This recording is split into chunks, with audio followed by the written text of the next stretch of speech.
Hey everybody, and welcome to AniBreak, the show where we just talk about the week's topics in anime, manga, and video games. My name's Jason, and this week we finally have a simulcast lineup for the fall 2014 season. We have some news about some new manga coming out for Psycho Pass.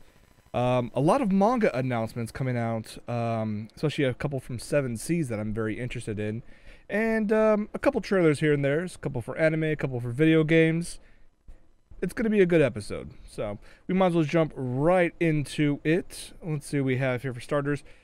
I know last week we had our preview guide for the fall season, and there was a lot to cover. I wasn't able to cover even, I'd say, a fifth of all that's coming out, or that has started to come out for this season, and that's a total, if you include the continuations from last season, and like specials and OVAs, you're looking at over 50 titles to watch this season over the next 3 months. But we did not have a complete simulcast lineup yet, and thankfully we now have that. Let's start off with the small ones real quick. It seems like, where's that? Gundam Build Fighters. Now, they were actually being streamed on the Gundam Info YouTube channel with English subtitles. Looks like for the sequel, which is Gundam Build Fighters Try, is going to do the exact same thing. Episode 1 is currently available on their YouTube page. It is available at either English or Korean subtitled streams. And, you know, it's a nice way to actually see legit anime on YouTube. It's actually quite nice. Good news for all you Gundam fans out there. What about Funimation? Funimation never has the largest lineup that happens every season. That usually just goes to Crunchyroll, as we all know, but it does not state that their selection is bad at all. Let's look at a couple that they have lined up for this season. Start off, we have going to be the Twin Tails, In Search of Lost Future. We talked about that last week. And this other one, Daito Shokan no Hijutsu Kai. I can't speak today, my apologies. For that first one, gonna be Twin Tails, it's kind of interesting. I mean, it's directed by Hiroyuki Kanabe, who worked on Oreimo. So if you enjoyed Oreimo, you're probably going to get this similar style from this one. This is basically just a think Sentai meets rom-com, romantic comedy. The other one, Search for Lost Future, that actually just started about 3 days ago. It is available, first episode, on Funimation right now. This one's actually based on a combination romance and mystery visual novel. So kind of interesting how they're going to tie that one together. And I do have to apologize. The Daito Shokan no Hijutsu Kai and gonna be the Twin Tails, the images are reversed. My apologies. The other ones they have here, Lord Marksman and Vanadis, Rage of Bahamut Genesis, which actually looks pretty good. Laughing Under the Clouds. This one's actually based not really on much anything. It's a fantasy adventure tale set in the Meiji era that revolves around 3 mischievous brothers. And they are appointed the unsavory task of transporting Japan's most dangerous criminals to a so-called inescapable prison surrounded by water. Okay, so is this a Meiji era version of Prison Break? I'm guessing. The one that they were really pushing was God of the Animation, which is based off apparently a hit video game. To be honest, I've never heard of it before. Apparently it's been around since about 2005. The series composition is actually the same person who worked on Attack on Titan, so I'm guessing if you want the similar style of action, you're probably going to get in Garo. Now, for right now, these 7 titles are currently exclusively available on Funimation.com. And their streaming service, you can do the either free with ads, or you can pay, I think, $7 a month and watch them ad-free in HD. Not a bad deal. But I know a majority of you are just going to hold out till some of these titles make their way over to Crunchyroll. And let's face it, Crunchyroll always has the lion's share nowadays of what to expect each season. And let's just... I couldn't fit them all into just like 1 or 2 titles. There's just so many of them. These are just a first selection right here. Obviously, we have Fate Stay Night, Unlimited Blade Works, Cross Age. We talked about that one last week. Chaika, Avenging Battle. That one, I really enjoyed the first one. I remember being a little hesitant because Chaika doesn't speak all that much. But honestly, that's just part of her charm. And the story, I'm looking forward to at least a resolution to the story, not just continuing battles, which will be fun in its own right. Then one you see on there is called Celestial Method. And the summary for this one talks about a mysterious saucer appeared in the sky above Kiria Lake. When it appeared, the world panicked, but it just sat there. It didn't do anything. So after a while, the terror disappeared, and eventually became like a tourist area. And after that, after a short while, it's been there for so long that people just lost interest in it. When these two girls meet, something's about to happen again. So, gets a kind of a bit of a sci-fi slice of life kind of thing. It could be interesting. What else we have on here? Shirobako, which is essentially women in anime, the anime. Terraformers, or Terraformars, I apologize, is most likely their version of Starship Troopers, as far as I can tell. It's kind of interesting. Parasite the Maxim is definitely looking to go for the gore fest and the psychological horror that you're going to probably be looking for in this one title. You also have World Trigger. We didn't talk about this one last week. The summary for this one states that one day a gate to another world opened in Mikado City. Invaders from another dimension, referred to thereafter as neighbors, overran the area around the gate, leaving the city gripped by fear. However, a mysterious group suddenly appeared and repelled the neighbors. This border defense agency independently researches neighbor technology and fights to protect this world. In a short time, they managed to build an enormous base and prepare a defense system against the neighbors. It's been 4 years since then. So, okay. It is from Toei Animation. They always had some great production values and some interesting stories time to time. So we'll have to see how that one turns out. I could not continue on with, the individual images that you see right here, just because there's so many. So here's the rest of them that I couldn't fit in there. You'll see some continuations like Season 2 of Log Horizon. We're already, 8 episodes into the second season of Ruby. Second season of Yo Apeta. Trinity 7's a brand new one. Tribe Cool Crew. This one, I can't understand what my husband is saying. It's interesting. It looks interesting, I should say. There's another one, When Supernatural Battles Become Commonplace. This one, I have to say, I was very surprised at. You get a bunch of kids. All of a sudden, they have massive supernatural powers in the blink of an eye. They're ready to use those powers to fight evil and protect the people and whatnot. And then they realize there's no wars, no evil empires, no conspiracies, nothing. Just their basic high school life.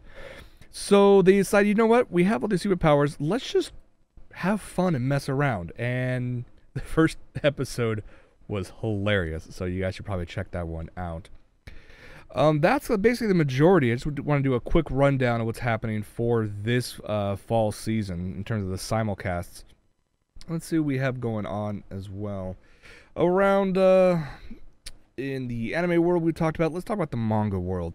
You guys know I'm a huge fan of Psycho-Pass, and I enjoyed Season 1. I'm about halfway through the extended version of Season 1. I know Season 2 starts tomorrow, and then after Season 2, there's a movie. I cannot wait.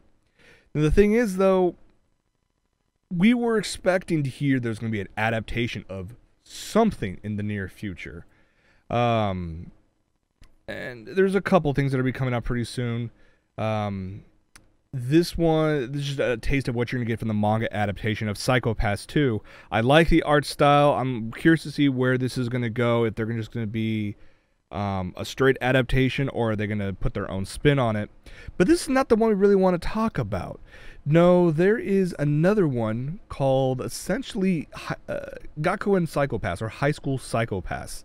It's part of the new Mag Garden series, and it's kind of like a chibi version with a little splash of like panty and stocking in there. It's basically a spoof of the series. The characters are recast as a high school student morale committee. So I'm not really sure what to expect from this. Now, the first chapter is available to be read for free online right now. However, it is all in Japanese, but you can still get an idea of what's going on. And if you're learning Japanese, good time to put it to use. Tying in with Psycho Pass, I've been a huge fan of the technology that they talk about and they use in Psycho Pass. I wouldn't be put to good use in real life, let's face it, especially that Dominator. But I've always, ever since I watched the series, I was like, I'm waiting for someone to come out and bring out a Dominator prop.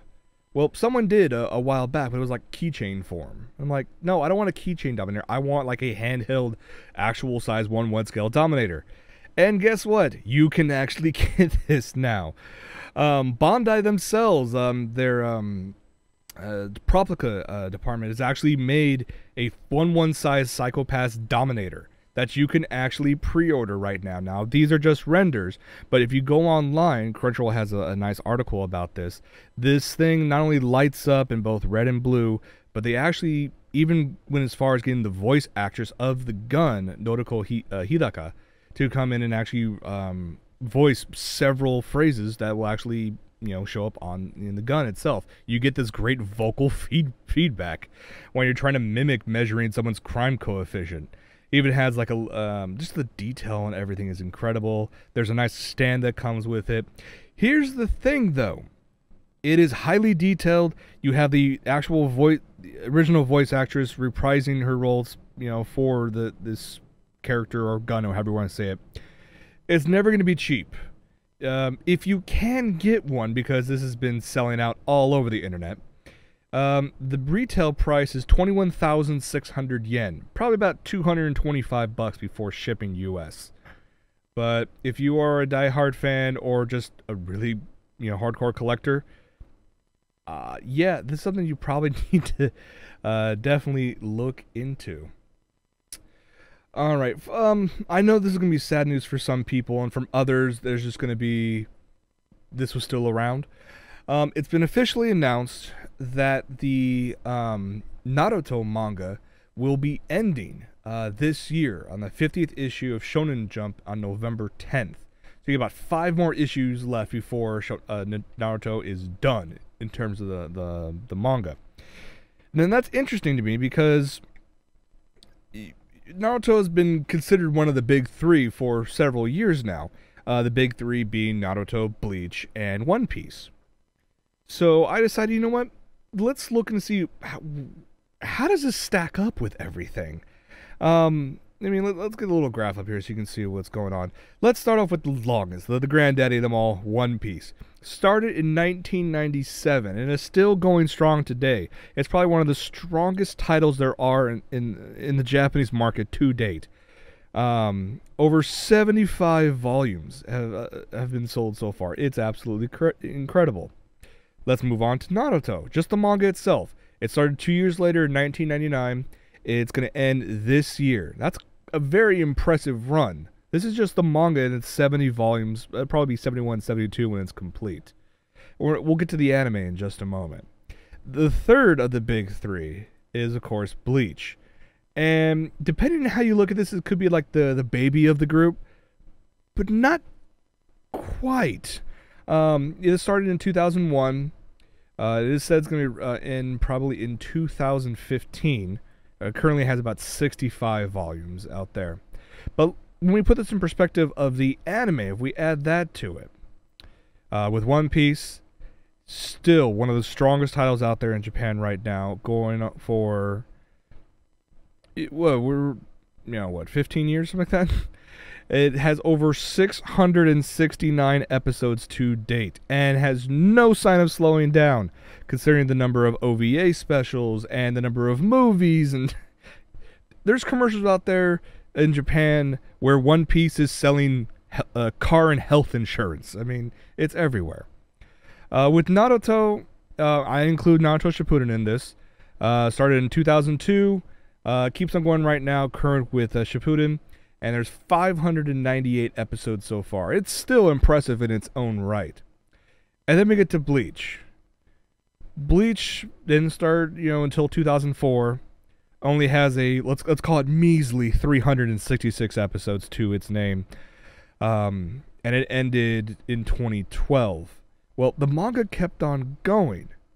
And here's the thing with that, is that because with the manga ending in 2015, the rumor is, and that's why you see a question mark in the upper right-hand corner, is that when the manga officially ends in 2015, that now that they've actually have a final point, an ending point, that the anime itself may return, may come back. That would be very cool for a lot of people.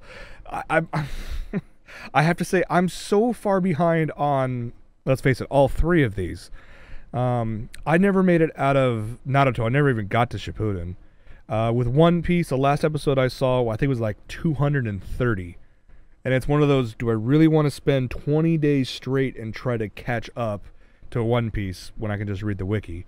With Bleach, the last episode I saw was 104.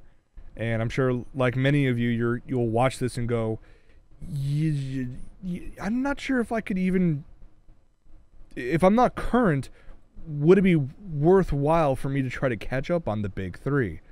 That's all up to you guys to figure out. I'm not quite sure myself. I barely have enough time as is to keep up on the current stuff. So I would either have to drop a full season to catch up on the big three, which also begs the question, once these ones die off, what replaces the big three? Well, let me rephrase that.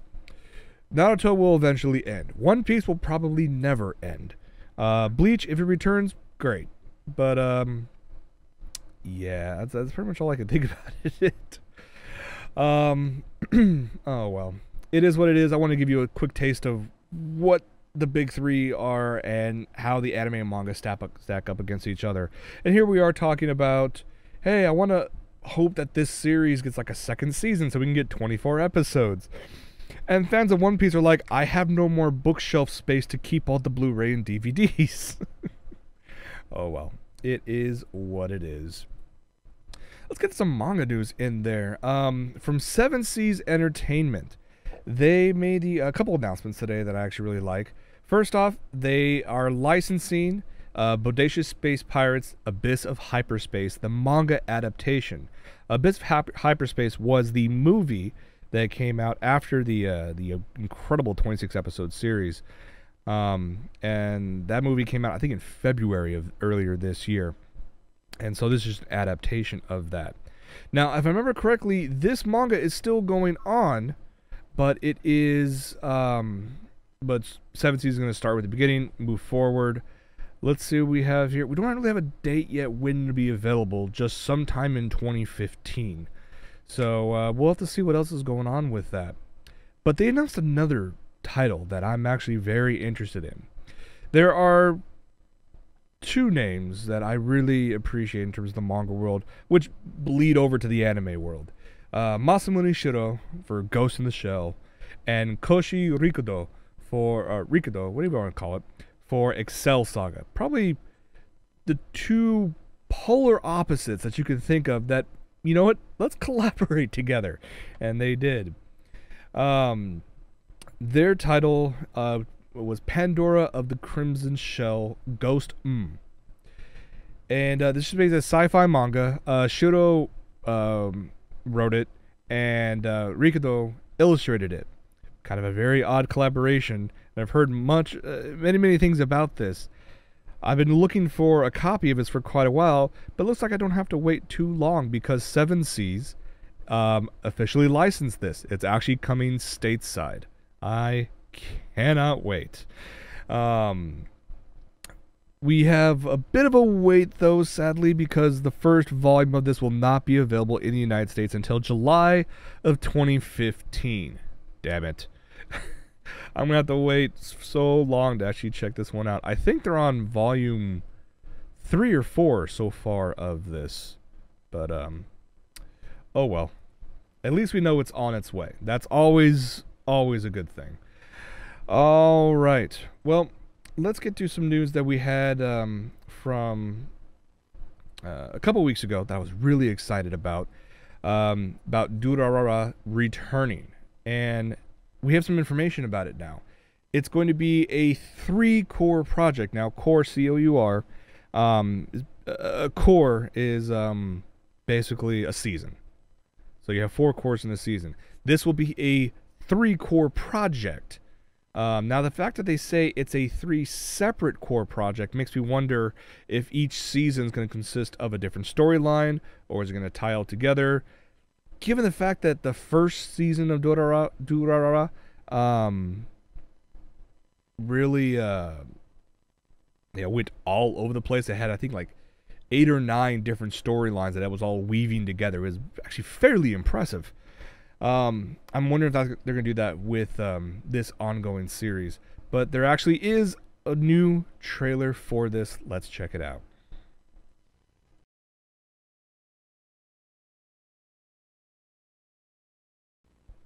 Well, the fans wanted more Durarara, and my god, we are going to get it. 3 new seasons. Not sure if it's be individual projects or all tied together. Cannot wait. So we're going to have plenty in 2015 and even stretching out into 2016 for this amazing series. If you haven't watched this yet, go pick up the first season. 24 episodes long. You watch an episode and it's one of those that pulls you in so much you're going to watch episode 2, 3, 17, 19 just right off the bat.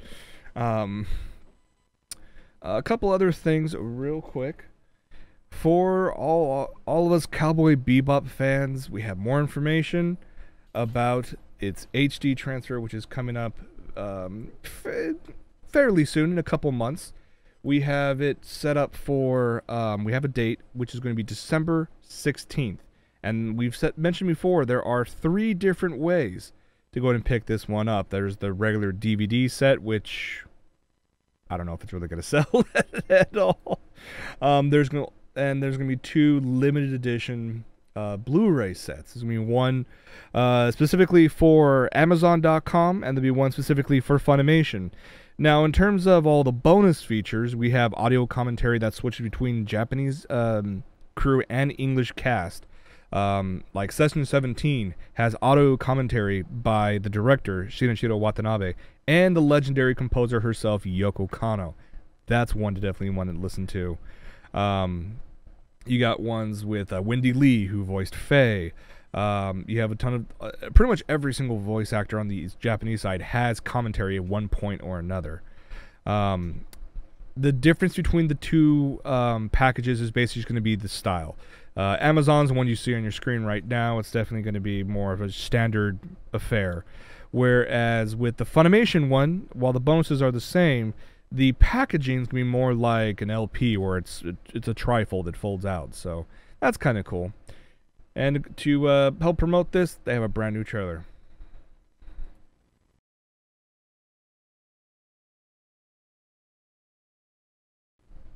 One of the great aspects of Cowboy Bebop was the soundtrack, and I can't remember, well, I guess with the exception of K-On!, I've picked up every single album that's come out, and it still holds up to the test of time. It is an absolutely fantastic series. I mean, I watched some anime beforehand, but that was truly the series, that and Ghost in the Shell, that got me into anime. So, this is a no-brainer pickup for me at least. Let's go run a little bit long, so we're going to go ahead and wrap things up with some news that just came out of Good Smile Company right before New York Comic Con, which starts tomorrow. And Good Smile Company loves to empty our wallets with some amazing figures out there, usually of the anime and video game variety. Well, it looks like they're going to work on a new set. And it looks like this set is going to feature the Teenage Mutant Ninja Turtles. The only picture we have right now is of Leonardo. This is just a prototype. We'll see the remaining 3 at New York Comic Con, so I'm sure there'll be tons of photos online in the very near future.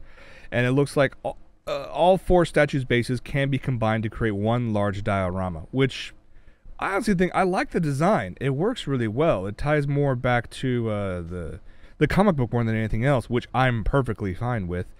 No word yet on pricing or release date, but come on, this is just a prototype. We'll see the rest of it this weekend. Give it a couple weeks and we'll finally get some more information on it. But it was still too cool for me to not... I needed to talk about it, so I wanted to bring it up. But that's going to be it for this episode. I want to thank you guys so much for hanging out. Stay tuned probably for a very short post show because, like many of you, I'm going to be trying to look online or try to watch DVR of Letterman to catch Hatsune Miku on that show tonight. Also, as a reminder, Miku Expo is this weekend, this Saturday, Sunday in Los Angeles. I have tickets to the concert on Saturday. If you guys are going to be there, let me know on Twitter. You guys always know my information, OtakuLife Jason, and maybe we'll meet up beforehand because I know it's going to be an absolute blast. And like every single Miku concert, you're going to be exhausted at the end. So better to say hi before than afterwards. So, all right, everybody. Thank you so much for hanging out. Stay tuned for post show. And yeah, for AniBreak, I'm Jason. We will see you guys next week. Take it easy, everybody. It's